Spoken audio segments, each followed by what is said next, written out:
Le fax est-il mort?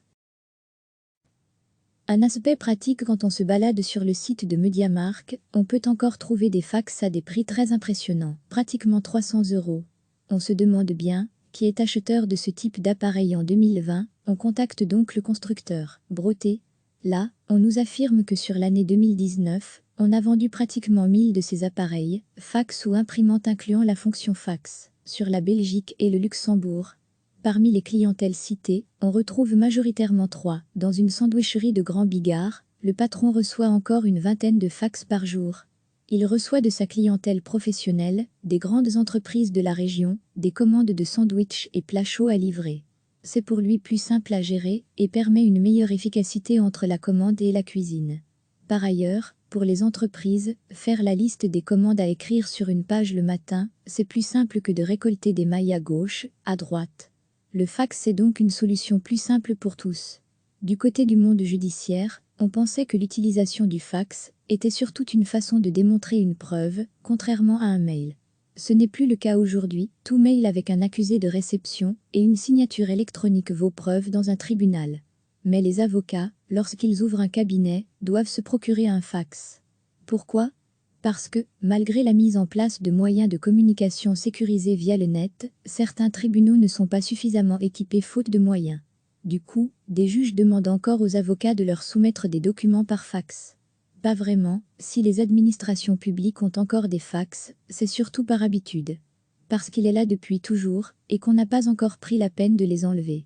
Mais à titre d'exemple, à la ville de Bruxelles, dans le cadre de l'installation de la future cité administrative dans 2 ans, on a décidé de s'en séparer pour de bon. Aujourd'hui, dans l'hôtel de ville de la capitale, il n'en reste qu'un et il n'est utilisé que 2 fois par mois en moyenne. Recevez chaque matin l'essentiel de l'actualité. Quand on se balade sur le site de MediaMarkt, on peut encore trouver des fax à des prix très impressionnants, pratiquement 300 €.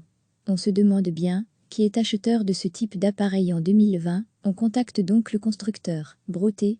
Là, on nous affirme que sur l'année 2019, on a vendu pratiquement 1000 de ces appareils, fax ou imprimantes incluant la fonction fax, sur la Belgique et le Luxembourg. Parmi les clientèles citées, on retrouve majoritairement 3. Un aspect pratique dans une sandwicherie de Grand Bigard, le patron reçoit encore une vingtaine de fax par jour. Il reçoit de sa clientèle professionnelle, des grandes entreprises de la région, des commandes de sandwichs et plats chauds à livrer.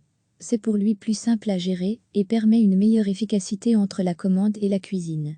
Par ailleurs, pour les entreprises, faire la liste des commandes à écrire sur une page le matin, c'est plus simple que de récolter des mails à gauche, à droite. Le fax est donc une solution plus simple pour tous. Pas de budget pour la justice du côté du monde judiciaire, on pensait que l'utilisation du fax était surtout une façon de démontrer une preuve, contrairement à un mail. Ce n'est plus le cas aujourd'hui, tout mail avec un accusé de réception et une signature électronique vaut preuve dans un tribunal. Mais les avocats, lorsqu'ils ouvrent un cabinet, doivent se procurer un fax. Pourquoi ? Parce que, malgré la mise en place de moyens de communication sécurisés via le net, certains tribunaux ne sont pas suffisamment équipés faute de moyens. Du coup, des juges demandent encore aux avocats de leur soumettre des documents par fax. Une notion de service public ? Pas vraiment, si les administrations publiques ont encore des fax, c'est surtout par habitude. Parce qu'il est là depuis toujours, et qu'on n'a pas encore pris la peine de les enlever. Mais à titre d'exemple, à la ville de Bruxelles, dans le cadre de l'installation de la future cité administrative dans 2 ans, on a décidé de s'en séparer pour de bon. Aujourd'hui, dans l'hôtel de ville de la capitale, il n'en reste qu'un et il n'est utilisé que 2 fois par mois en moyenne. Cliquez sur s'abonner pour recevoir les dernières nouvelles.